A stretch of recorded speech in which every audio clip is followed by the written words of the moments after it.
Alrighty, I'm here today with Kevin and Tony, the co-founders of Underdog Protocol, and today we're going to be chatting all things about NFTs and NFT APIs and a bunch of other stuff. Welcome guys onto the pod. It's a pleasure to have you on. So let's kick off as we always do, and just if you can give us like a real potted history about both of you and how you got into building Underdog. Yeah, I can kick it off. So quick TLDR on myself, like Bay Area native, grew up in the Bay Area and was like sick of this place. So I was like, I'm gonna get out. And worked in traditional finance for a little bit at Citadel in Chicago and New York. Really kind of exposed me to a lot of the financial concepts that exist in crypto. So dove deep on Solana a couple of years after graduating college and quitting my job at Citadel. I was like, I want to build something in this space. I had dabbled with crypto in the past, of course, trading altcoins and stuff during that bull run in 2017, building a sports betting app on Ethereum for a little bit after that. And then I think Solana for me was just interesting as a base layer primitive, as a public database.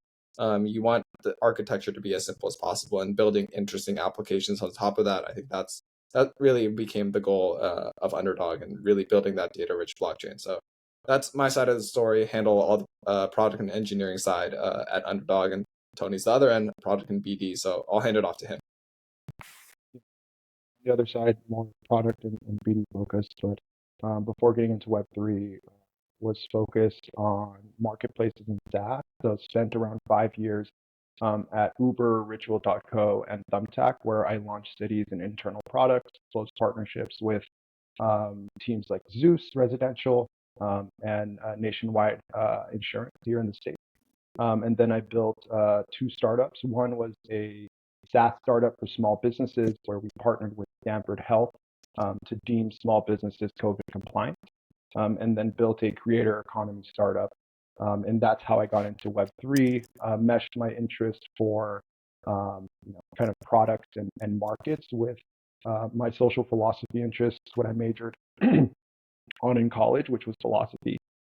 So met Kevin at a happy hour, and we bonded around the idea of bringing data on chain and unlocking the power of data through composability and interoperability, which is the value prop of Web3 for us. So a little bit of background on myself and kind of what brought us into Underdog. Yeah, nice. I'm curious just to delve in real quick, because you've got so much experience before building in Web3, and I think there's a lot of very young founders who are maybe building their first product and it's in Web3. Is there any sort of just real quick takeaways that you have in terms of like differences between building in Web3 versus in Web2 or previous businesses? Yeah. I think like number one, you don't have to build everything yourself. People have done a lot of great work already. So taking advantage of ecosystem tools, and if you have to pay for them, you pay for them. Number two is you don't need 1 million or even 100,000 or 10,000 users. Getting 10 people to pay $5 or 10 people to use your product or open your app 100 times a day is way more valuable than 10,000 people opening your app once every month. And so focus on starting small and growing out from there. And then number three is getting buy-in. So when you're trying to launch products internally at big companies, you have to get buy-in from different stakeholders. But I think when you're launching your initial product as well, you have to get buy-in from individuals in the ecosystem, and that may just be supporters, or that may just be partners that you can work with, or may even be people in the foundation level, right, or at other companies. So I think those are the 3 things that I take away from building in Web2 or other companies. Yeah, completely. I think crypto way more than if you just take a random market, like I don't know, like precious metals or something.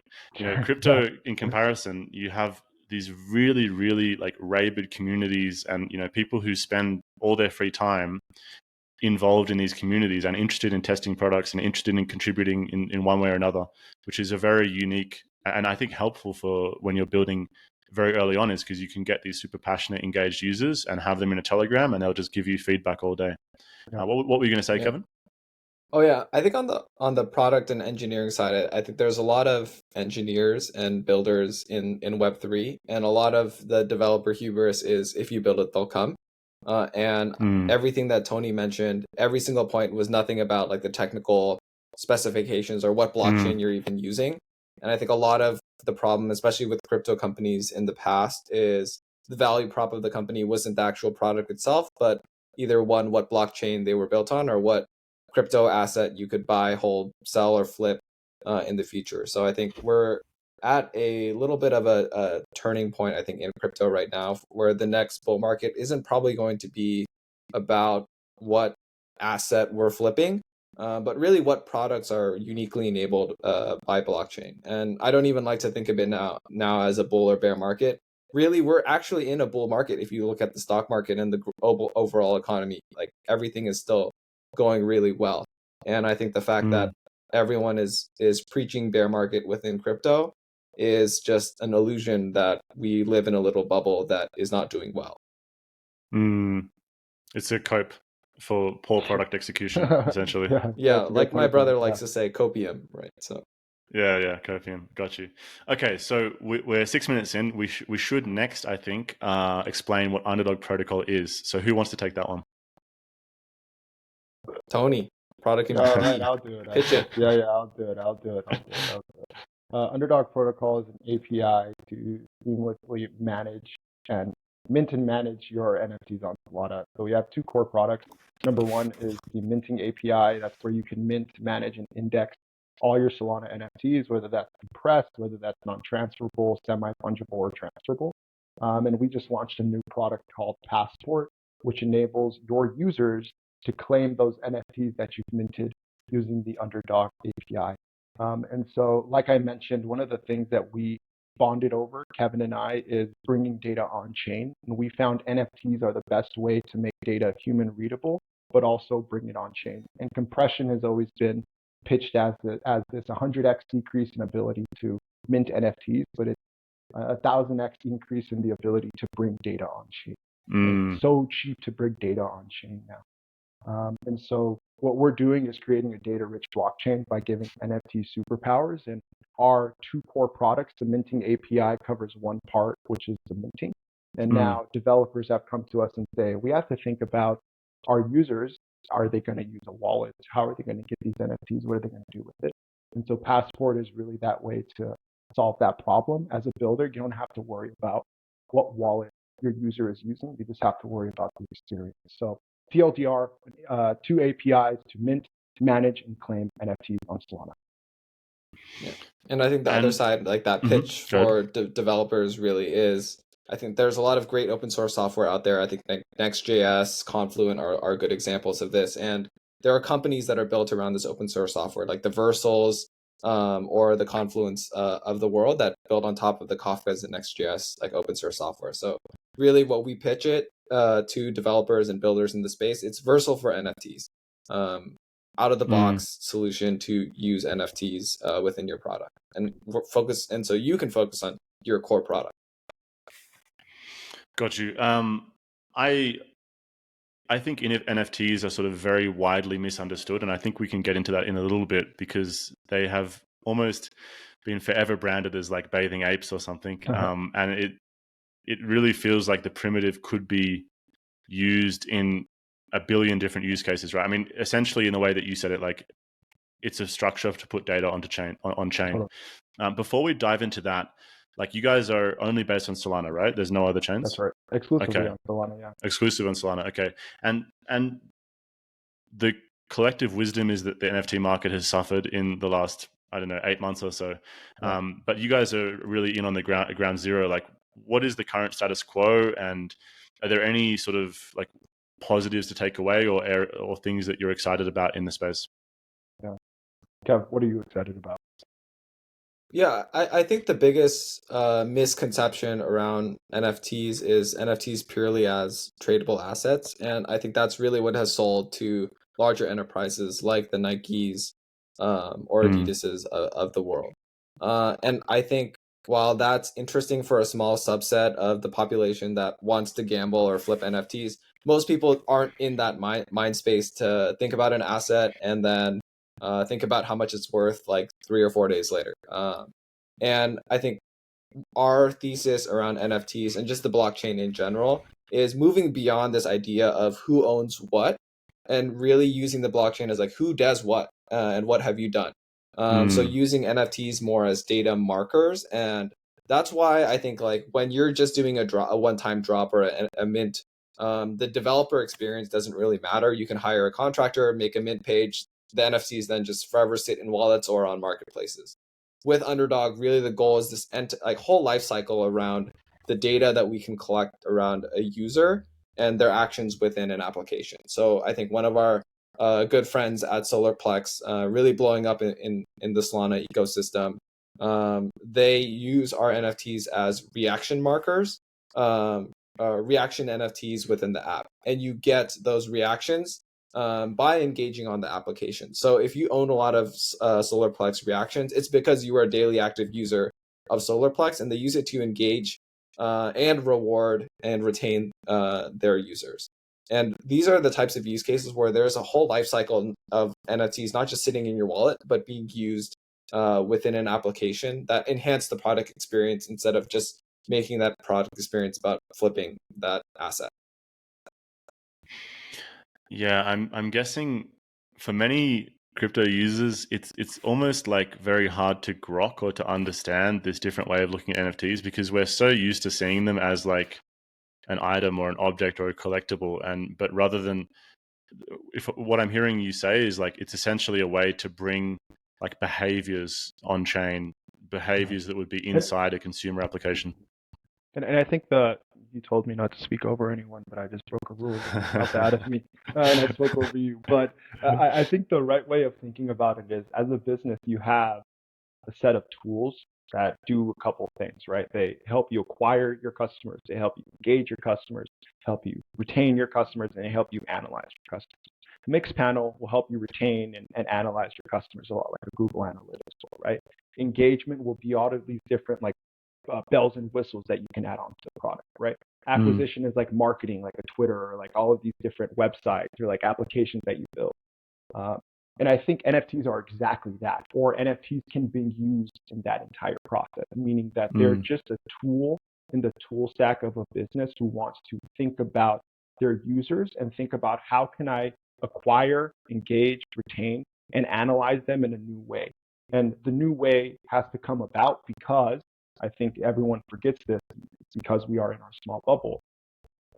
Users are tired of centralized players holding our data and us not knowing what they're doing with it. We're tired of, Louis, I'm sure you're tired of this, is, uploading or recording on Riverside, then having to upload it on Spotify, on Apple Music, on Anchor, on all of these different platforms. People want this composability. They want this interoperability. They want to own their content. They want to own their list. Right? And I think NFTs unlock all of that. But when they're used correctly as a tool in a business tool stack, or as a tool to better engage with customers or users.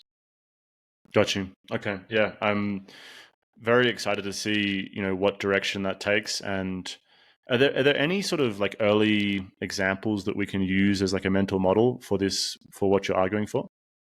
Totally. I think not live now, right? But I think that there's inklings of teams getting there. So and 3 things that we're really focused on is social. Number 1 is like SocialFi. Number 2 is going to be CX, which is customer experience, where I think loyalty is sort of encompassed, and things like the Saga Genesis token go into. And then third is like data, right? Those are the 3 big buckets that we're really excited about with NFTs. And I think there's been 2 or 3 projects that I've seen. Number 1 is Solarplex with those composable reactions. You're seeing people be able to use those reactions in boom tape or mixtape, I think it is. You can use your reaction to react on like a mixtape that you curated, which is interesting, right? There's like super team specific communities based on the membership NFT. That's like composability, interoperability within itself. The second is Alphaline. Alphaline is essentially using compressed NFTs as cookies. So people are completing bounties and getting compressed NFTs dropped whenever actions are done. And then that enables them to get rewards. Then I think third is Sidechain, which is initially a ticketing platform on Solana. They're thinking about this thesis called O-commerce, which is the evolution of e-commerce. And it's taking a lot of this commerce data from centralized players and giving it back to purchasers, the users themselves, right? And they're using compressed NFTs and token-gated NFTs and some of the tools we built to get that done. And so I think those are three applications in those buckets that are exciting and are testing the limits of interoperability, composability. Do I think, that's do I think that's sheltered to just Solana for the time being? Not really. I think there's teams like a YouTube, for example, that are still super excited, that are excited about this stuff. Like imagine a world where you drop a compressed NFT for every Taylor Swift music video or playlist that you listen to on YouTube, and that's added onto your Spotify history, right? And now at the end of the year, you're getting more data, you're getting more data-rich, a data-rich profile based off of these markers, right? And it's composable, and those are conversations that the foundation has been having, right? Teams have been having. So I think it's something companies are aware of, teams are aware of, but it's still in the zone of testing out what's right and what verticals make sense to use NFTs in and to build these experiences. And they will definitely, to my mind, they'll definitely interrelate as well. I mean, as you said, your example with YouTube, imagine, you get some NFT for having watched 100 Taylor Swift songs, Sure. but then where it really becomes very exciting is then any company can then scan the blockchain for those users, target those users with some kind of offer that really will excite them and have probably, I imagine, a very high conversion rate.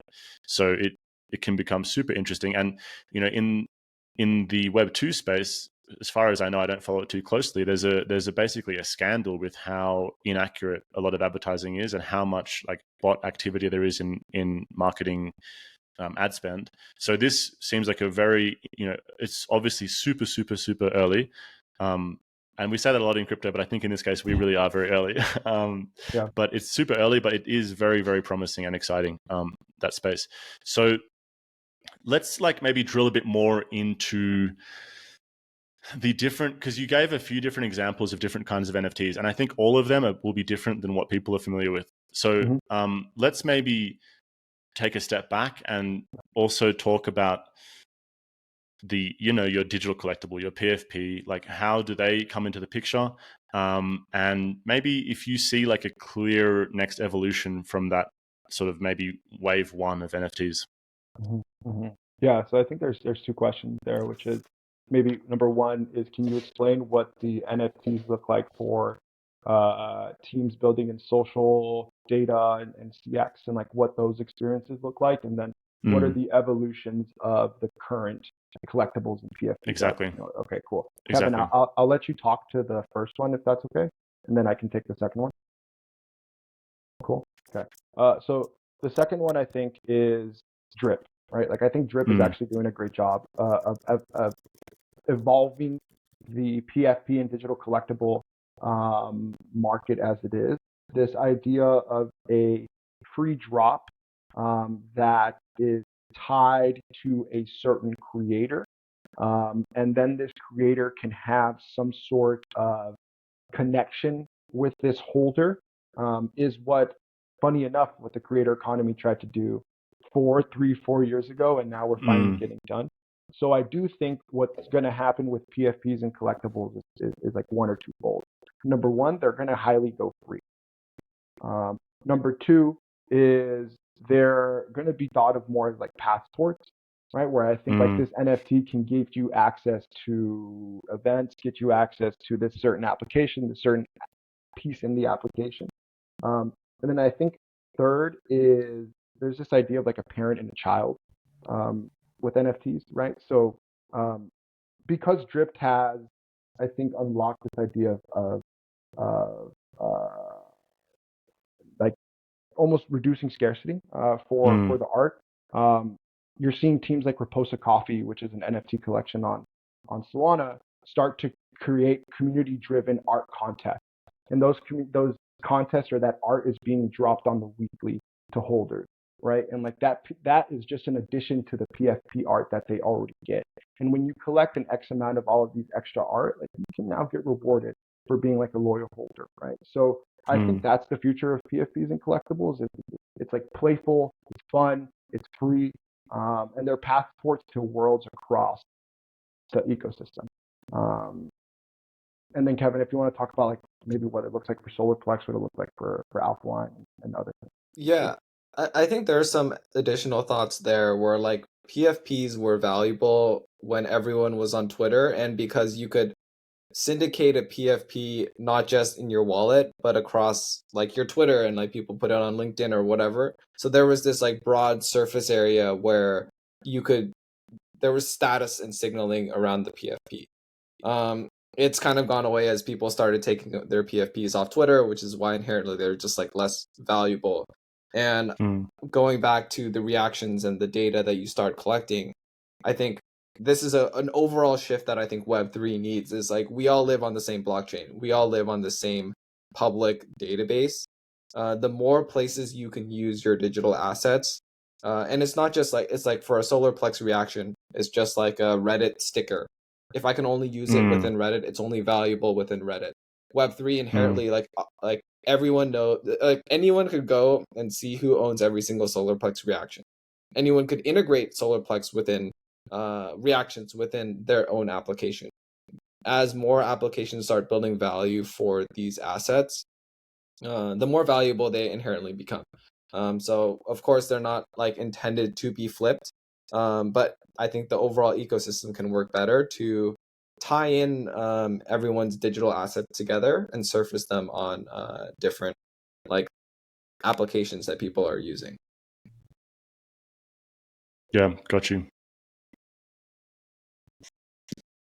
And I think we didn't touch this, but I'll quickly touch it. So on the experience of like what it looks like, right? Like the Solarplex is an interesting quest-like experience where you engage on the platform in the certain actions that drive that platform. So for them, it's posting, it's replying, it's sharing content. You earn points. You then can claim those points as a compressed NFT reaction, and you can use that reaction in the post. So to like make a post, react to a post, you can now use it in other applications as well, right? So like that's something that I think is an interesting use of NFTs, where it's, hey, engage with my product, and now you're engaged with the product, receive a reward, and you can do whatever you want with the reward, whether it's engage back on the product or just get rid of it. I think the highest that the reactions I've sold is 1 SOL, if I'm not wrong, Kevin. That's number one. And then I think the number 2, which is customer experience, is a lot like Saga Genesis, and this is more of a non-transferable NFT than compressed NFT, though I do think it works the same way.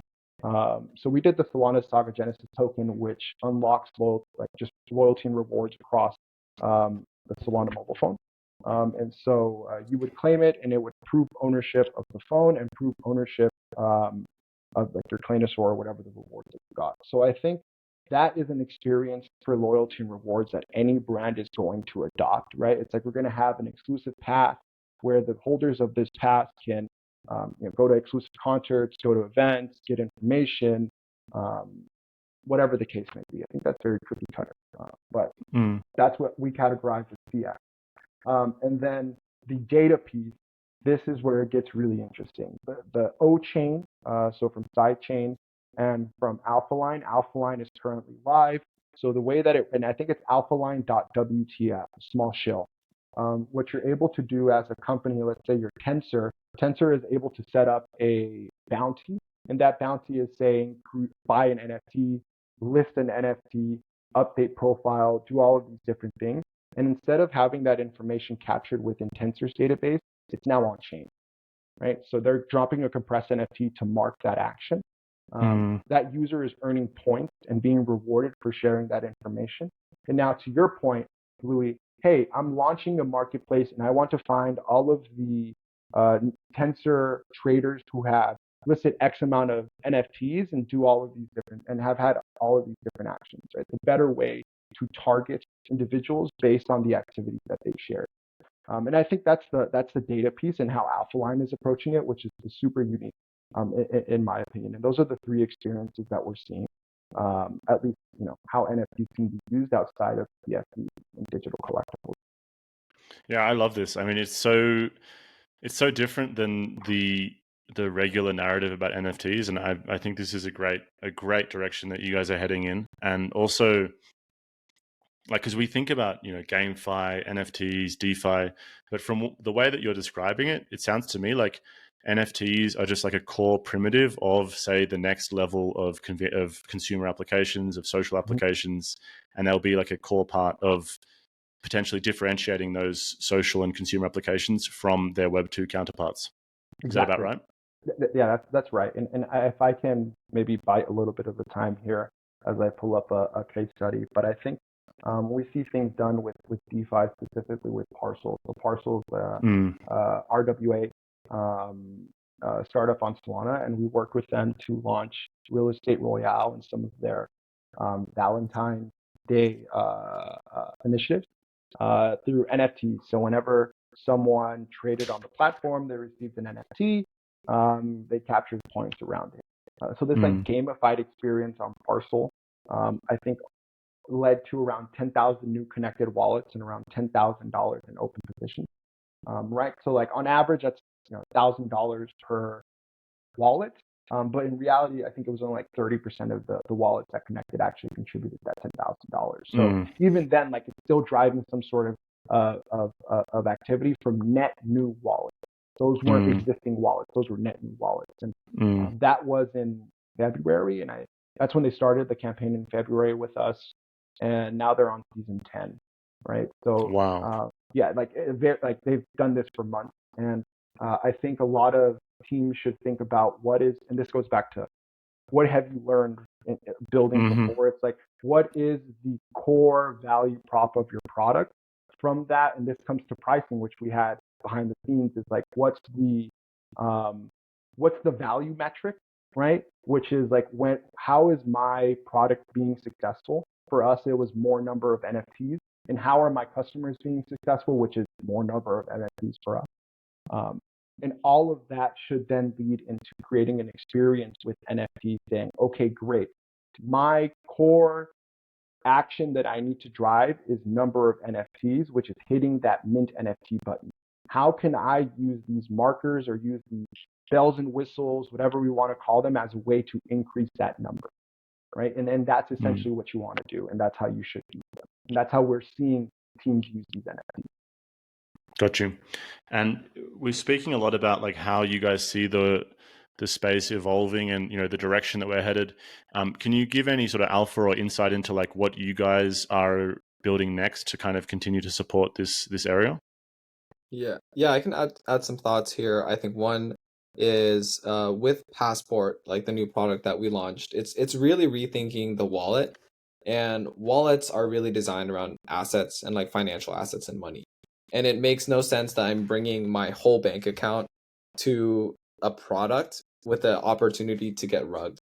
And there's no way you're gonna ask a user to like create a burner wallet every single time they're gonna engage with a new application. You want to reduce the friction as much as possible.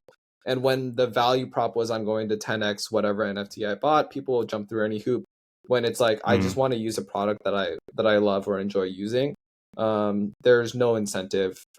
You want to just the cleanest experience possible, and that usually is like a sign in with Google or some other OAuth too. So with Passport, we are rethinking the way that financial assets are stored, and really Passport is for apps and your wallet is for a bank, or you take it to like a DeFi application, right? So Passport essentially links a email or other Web2 identifier. It could be a Twitter handle, it could be a Reddit username, and links it with a program derived address. So it's program controlled, and you can link a actual wallet if you need to move the assets out of that Passport wallet. So that Passport allows applications to create application focused asset holders like CNFT holders, instead of like putting them all just in a wallet or a bank. Yeah. So, And like one quick question on Passport. Do you guys see that as a generic solution for apps also handling standard tokens, or is it really specific to NFTs? NFTs, like Okay, got you. specifically NFTs, like I think that if I can take it from here, Kev, like the big point is the wallets are not for apps. They're not built for applications, right? There's three approaches to it, which is number one, like I'm going to have a browser where I can go and find my application and use my wallet. Number two is I'm going to build the application into the wallet, which is funny because like now it's like I'm going to get someone to download a wallet and then I'm going to get them to download another thing on top of that wallet. Like, yeah, okay. But I think the third piece here is like there's wallets for your finances where I have all of my money, my staked Solana, my tokens, and then there's wallets where I have my NFT. The big problem with the first two is I never get a notification when I get an NFT. I never know where my NFTs are. They're always in hidden collections. I don't really see them, right? So for us, it's really about how do we highlight the NFTs and where those NFTs come from, which are the applications. So I think on my end, it's three things. Number one is Passport. So Passport.Underdog Protocol. Like really, what we're trying to do is get more applications to integrate to this. We have three that are presenting at Breakpoint that are going to announce with us. I won't give too much alpha. It's an F1 platform. Number two is like the Twitter of Solana. We've said the name multiple times now. And then number three is a former Pixar animator who's doing like a cool NFT project on Solana now. So those are the first three that we're launching with. The second is we didn't talk a lot about our no-code tools, but we have two no-code tools. Number one is Shop. Shop is a really easy way to create a storefront for any brand or creator. And so you can create a NFT collection of 100 NFTs, have some sort of link, and people can claim it with Gmail or with their wallet. Right. So to your point, Louis, that's like the top of the funnel, the acquire the customer. Right. And then we have this idea called Dust. Dust is the easiest way to mass airdrop NFTs on Solana. Dust.underdogprotocol.com. You can create an NFT collection, pick a certain NFT collection you want to pick to SMB, DAA, Mad Lads, and then mass airdrop those NFTs to them. That's that idea of like targeted marketing or like marketing to the collection. Right. So what we're really trying to do is build out those two tools and integrate them with Passport, right? And then I think the third piece is like really still continue to ease the way that users or builders even use NFTs. So the minting API, I think, was one step. It's like a Versal for NFTs. Then we had the no-code tools that were built on top of the API. Shop is to make it easy to create a storefront. Dust is to easily to mass airdrop NFTs. Then down the stack was Passport, where it's like now I have to think about how my users claim these NFTs. And so that's where I think a lot of our focus is packaging it, making it into use cases, and making sure people are finding value in using it. So TLDR, alpha that we're building is Passport, no code tools, and use cases. Got you. I know we're a little over time. I have one last question to ask you. There's this concept in crypto where we're always talking about like how will the grandma use the payment app, and then the answer is like, well, probably she's the last user that will actually use it. There's a chain of users before that user. I'm curious, in like the world that you guys are building, the holy grail, I guess, is like probably like large corporations that would want to be using these tools to distribute to millions of people.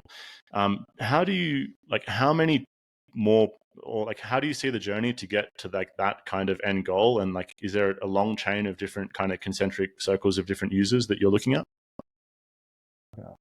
Kevin, what do you think? I think the grandma won't know.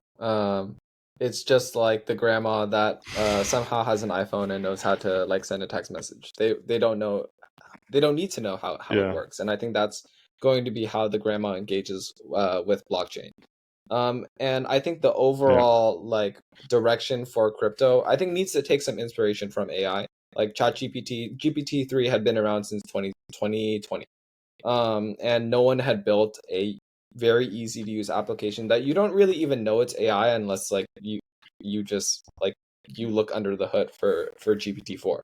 And I think crypto needs to take that same approach as well, that breakthrough product that is only possible because it's on a blockchain that doesn't even feel like it's a blockchain. And I think there is one advantage that crypto and blockchain has that relates to a lot of the data conversation that we're having, where right now Google and Facebook are collecting all this data because we're using their applications willingly and adding data to that collection. And I think the more crypto applications that opt into this idea of bringing data on chain, over time, that builds that network effect where every subsequent application can leverage the data that already exists on chain and build that network effect and build an engaging experience where instead of having to sign up for Artifact and explain all my interests and then wait for the news to figure out what news I like, I can sign into a Web3 news application. It already knows I like Taylor Swift and politics and basketball and crypto news, and it just starts surfacing me that information from day one. And I think it's really building around the Venice instead of really trying to destroy the Venice, which is the Googles and Facebooks of the world.